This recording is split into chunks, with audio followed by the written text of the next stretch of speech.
and song for about 11 years now. I used to perform poetry live in pubs and clubs up in Auckland, and I used to hold live poetry evenings, and I used to,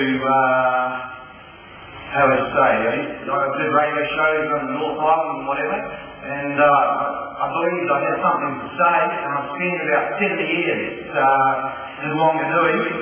Initially, I spent quite a bit of time in the country. I sort of copped out of Auckland.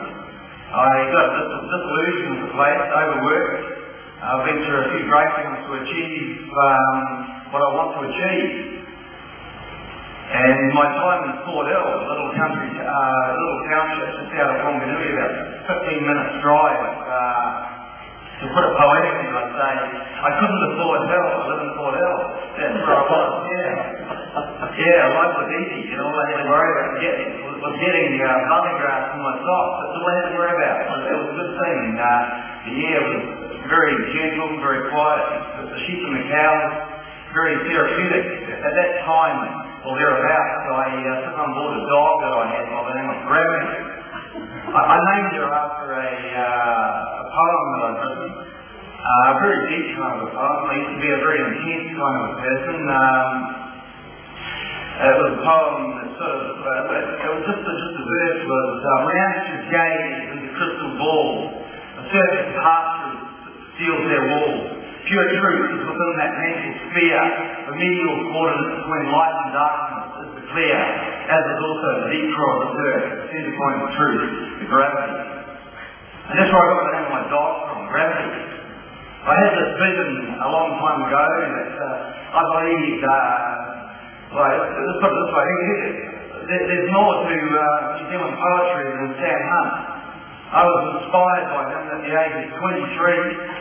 I heard him on a radio interview on Radio 2XS in Palmerston North one lunchtime. I used to work for Lion Brewery. And I said, shit, hey man, I can do that. And I spent quite a few years constructing my poetry, getting it rhyming. I believe that rhyming was the thing.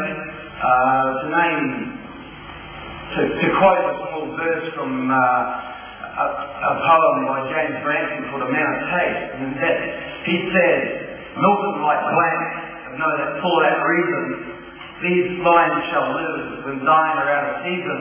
Rhyme binds and beautifies the poet's slave, as London ladies under the shape of the stage. I believe that's so true. I've been captivated by philosophy and whatever for a long time now. Influenced, I put it in a more of a singly, I'd say it in a more of a singly way. I don't think I get my point across. I took up Satan with a Buddhist monk. He knocked the shit right out of me. You know, it was a real sort of, it was a real hard situation. And he would ask me questions like, what's the sound of one hand clapping? And I sure as hell didn't work that out. The sound of one hand clapping was the sound of one hand clapping.